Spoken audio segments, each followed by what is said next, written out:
आज हम बात करेंगे रिस्क असेसमेंट के पार्ट 3, जिसमें 3 एक्शन हम लेते हैं, 3 कंट्रोल मेजर्स लिखते हैं। उन 3 कंट्रोल मेजर्स के बारे में बात करेंगे, ये क्यों ज़रूरी है और इसके लिए कौन कौन सी रिक्वायरमेंट्स हैं, उनके बारे में बात करेंगे। तो जब आपने 3 एक्शन लेने होते हैं तो उसमें सबसे पहले हमने एक स्टेटमेंट देनी होती है जो कंट्रोल मेजर्स की होती है। जैसे ये स्टेटमेंट दी गई है, set up the medical surveillance programme specially for group would take job with assets. ये हमने एक स्टेटमेंट दी है कि हमने मेडिकल प्रोग्राम एक सेटअप करना है जो कि एसेट पे काम करने वाले लोगों के लिए है। तो हैजर्ड कैटेगरी किस से हमने ये लिया है, हैजर्ड कैटेगरी जो ऊपर बयान की गई है उसमें हैजर्डस सब्सटेंसेस के मतलब हमने बात की है। तो ये अक्सर बच्चे गलती करते हैं कि ज़्यादातर यहाँ अपनी तरफ से वो ये कंट्रोल मेजर लिख देते हैं, कैटेगरी तो उसी से लेते हैं लेकिन ज़्यादातर वो अपनी तरफ से इसको मेंशन कर देते हैं। तो आपने अपनी तरफ से मेंशन इसे नहीं करना। आपके लिए ज़रूरी है कि आप मेन पर जाएं, जहाँ आपने सब्सटेंसेस की कैटेगरी लिखी हुई है तो वहाँ जाएं, यहाँ से आपने कॉपी करना है। जो यहाँ लिखा हुआ है या उधर जो लिखा है उसी को कॉपी करके यहाँ लिखें या यहाँ से कॉपी करके आप वहाँ लिख लें। ये आप यहाँ ले आए, ठीक, और उसको वहाँ से कॉपी किया और यहाँ ला के पेस्ट कर दें, सेम इसी तरह। उसके बाद इसका सेकंड पोर्शन जो है specific legal arguments. Specific legal arguments आपने देने हैं, आपने ये बताना है कि स्पेसिफिकली क्यों ये चीज़ें हम इम्प्लीमेंट करें, लीगल या कानूनी कार्रवाई क्या है जिसकी बुनियाद के ऊपर हम इसको इम्प्लीमेंट कर रहे हैं। तो इसके लिए ज़रूरी है कि आप अपनी तरफ से कुछ भी नहीं लिखेंगे, तो आप सिंपली यहाँ टाइप करेंगे ILO standard for medical surveillance action requirements. तो आपको ये ILO स्टैंडर्ड्स जो होते हैं PDF में मिल जाएंगे। तो यहाँ से आप 3-4 ये कॉपी कर लेंगे। ये देखें, ये डिफरेंट आ रही हैं, वेबसाइट ओपन होंगी, यहाँ से ओपन करेंगे तो डिफरेंट आपको ये चीज़ें मिल जाएंगी। और इन्हीं चीज़ों को आपने क्या करना है, कॉपी करके एक अलग पेज के ऊपर लिख लेना है और वर्ड के ऊपर आप कर लें। तो आपने यहाँ वर्डिंग को चेंज करना कुछ है ताकि कॉपीराइट का इशू ना आए।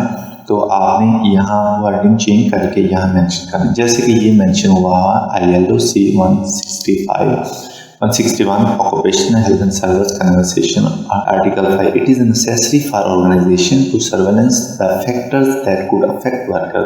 कि वो ज़रूरी है कि ऑर्गेनाइजेशन जो है ना ऐसे फैक्टर को कट ऑफ करे जो हेल्थ एंड सेफ्टी को अफेक्ट करते हैं। उसमें सैनिटरी इंस्टॉलेशन, उसके बाद organisation surveillance, canteen, worker welfare, different तरह की आप चीज़ें प्रोवाइड कर सकते हैं जिससे हेल्थ एंड सेफ्टी इम्प्रूव हो और इसमें कोई प्रॉब्लम्स ना हो। तो इसी तरह आप स्पेसिफिक जो है ना 2-3 जो रिकमेंडेशन आप पुट अप कर सकते हैं, जैसे occupational safety and health conversation 9781 conversation number 155। तो ये भी एक रूल है।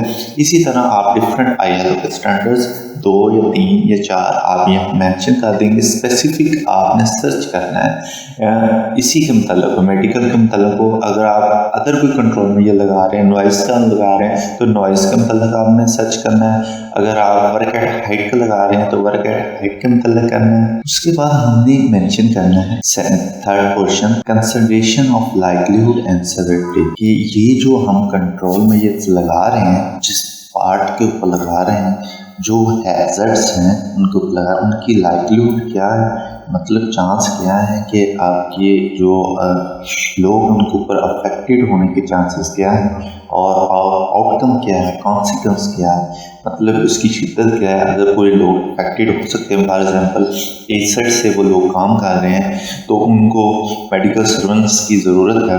तो अगर वो एसेट से काम करते हैं तो एसेट से अफेक्टेड होने के चांस क्या है और सेवेरिटी क्या है, आउटकम क्या है। अगर कोई बंदा एसेट से अफेक्टेड हो जाता है तो उसकी अफेक्टनेस क्या हो सकती है, उसका आउटकम क्या हो सकता है। वो इंजर्ड हो सकता है, माइनर इंजर्ड हो सकता है या ज़्यादा इंजर्ड हो सकता है। तो ये आपने मेंशन है। तो इसमें ये 4 पार्ट्स होते हैं जो हमने स्पेशल जो कंट्रोल करने होते हैं या स्पेशल जो इनको कवर करना होता है। Types of injury, ill health, number of workers at risk, how often the activity is carried out और उसके बाद how wide spread the risk. सबसे पहले हम लाइवलीहुड की बात करेंगे।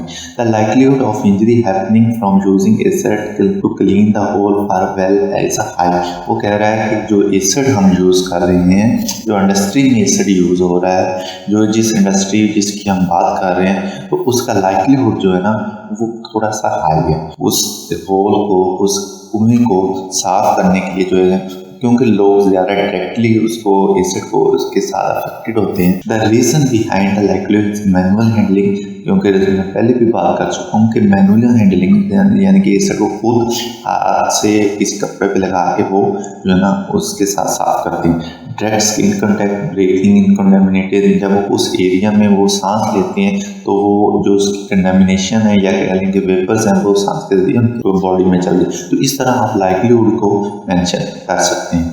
उसके बाद आपने सेकंड जो बात करेंगे, the number of worker at the risk in this area approximately 5 worker at the risk. 5 लोग जो इस एरिया में काम करते हैं तो वो 5 बंदों का आपने मेंशन करना है। मशीन है, पंप मैन है, 4 फ्लोर मैन है और ये 5 लोग हैं, वो इस जो इसके साथ डायरेक्टली लिंक होते हैं, तो आपने उनको मेंशन करना है। उसके बाद activity depend on the well programme it about every 3 month.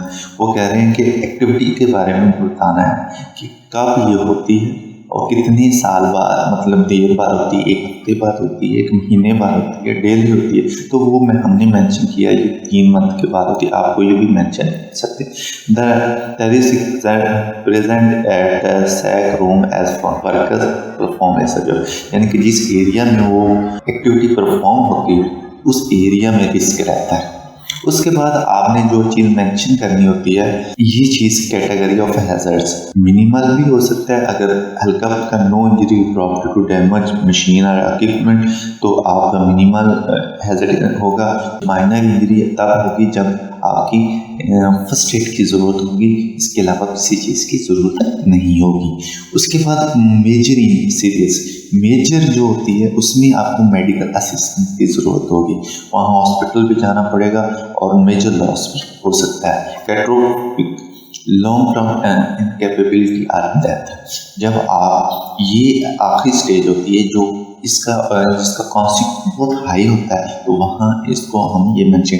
अब ये जो हमने ये कैटेगरीज लिखी हैं, इन कैटेगरी को हमें इम्प्लॉय करना है। इनमें से एक चीज़ को मेंशन करना है जो सेवरिटी में आउटकम में, तो हमें ये चीज़ क्लियर हो जाएगी कि हमारा सेवरिटी किस लेवल की है, वो मेंशन ये करना। जैसे ये severity is well high because acid is crossing to the skin and eyes. अब क्या है कि जो एसिड है वो हाई है क्योंकि वो स्किन के लिए क्रोसिव है, और हाई एसिड जो है वो जहर है, वो बहुत डेंजरस है। इसका मतलब क्या होगा, so it's acid spilled on to the skin worker breathing fumes and consequence severe burns and complications that consequently lead to the serious catastrophic hazard category। Catastrophic hazard category, तो इसका मतलब ये है कि ये आखिरी स्टेज यानी कि डेथ या अनकैपेबिलिटी की तरफ आपको लेके जाएगा। तो इसकी सिवियरिटी हाई है और ये तीसरी स्टेज के ऊपर ले जाएगा। उसके बाद हम बात करेंगे जो आखिरी इसका मरहला है, इसमें आपने how effective the action is likely to be controlling the risk. अगर हम ये एक्शन ले लेते हैं तो ये किस तरह अब इसकी इफेक्टिवनेस होगी, किस तरह ये रिस्क को कंट्रोल करेगा। तो इस बारे में उसके बाद the intended effect of the action, justification of the time scale, हमने जस्टिफाई करना है कि इसकी जो हम टाइम स्केल दे रहे हैं उसमें ये काम सारी चीज़ें हो जाएंगी या नहीं हो जाएंगी। और तीसरी जो हमने बात को क्लियर करना है कि जो ये एक्शन हमने लिया है ये फुली कंट्रोल करेगा एसिड को या नहीं करेगा। तो हमने इसको मेंशन करना है कि अगर कंट्रोल को फुली कंट्रोल करता है या नहीं करता है, हमने यहाँ जस्टिफाई करना है या हमने मेंशन। तो इसको लिखने के लिए the likelihood severity getting hazard event reduce the acceptable level by set up the medical surveillance programme. अब क्या लाइवलीहुड और सेवरिटी जो है ना हैजर्ड की जो है ना वो रिड्यूस हो जाएगी अगर क्या करते हैं कि हम मेडिकल सर्वेलेंस दे देते हैं। Employ systematic assessment will be protect the worker for potential hazard. जब हम मेडिकल असिस्टेंस दे देंगे तो एम्प्लॉय जो होगा उसको प्रोटेक्शन मिलेगी। ठीक है, the assessment will monitor individual adverse health effect of the highlight the effectiveness of exposure the prevention of the strategy.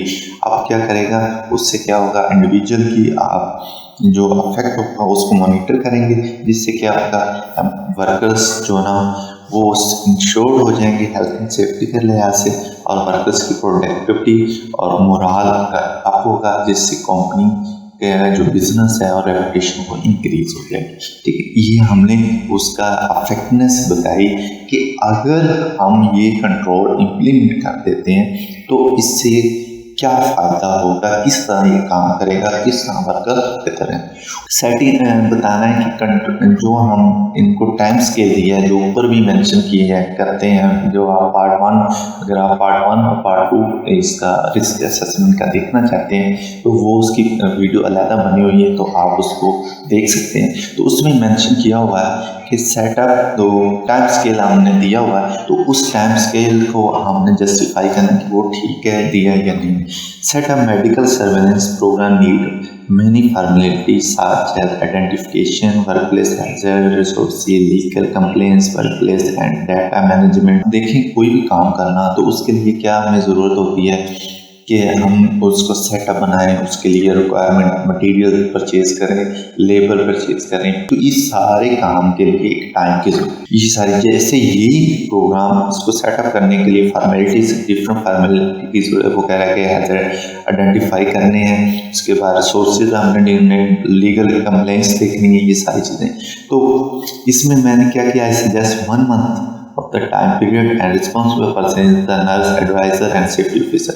1 महीना दिया कि 1 महीना जो है आपने नीचे मेंशन करना है कि 1 महीना जो है ये रीजनेबल टाइम स्केल है, और मेरे ख्याल में ये सारी चीज़ें सब फॉर्मेलिटीज पूरी हो जाएंगी 1 महीने में, और ये जो है ना ये काम जो है ना कंप्लीट हो। तो अब नीचे हमने दिया था कंट्रोल में ये will be completely eliminate the risk, no need for control. अब क्या कंट्रोल में ये आपका कंप्लीट जो है ना इस रिस्क को एलिमिनेट कर देगा, खत्म कर देगा। आपको नीड्स तब होगा जब अब ये कंप्लीट कंट्रोल नहीं करेगा। आप कंप्लीटली की जगह पार्शली भी लिख सकते हैं, ठीक। तो अगर आप पार्शली लिखते हैं तो आप आगे लिखेंगे further control need further control measures, तो आप इस तरह इसको मेंशन कर सकते हैं, या आप फिर करता है कि आप किस तरह करना चाहते हैं।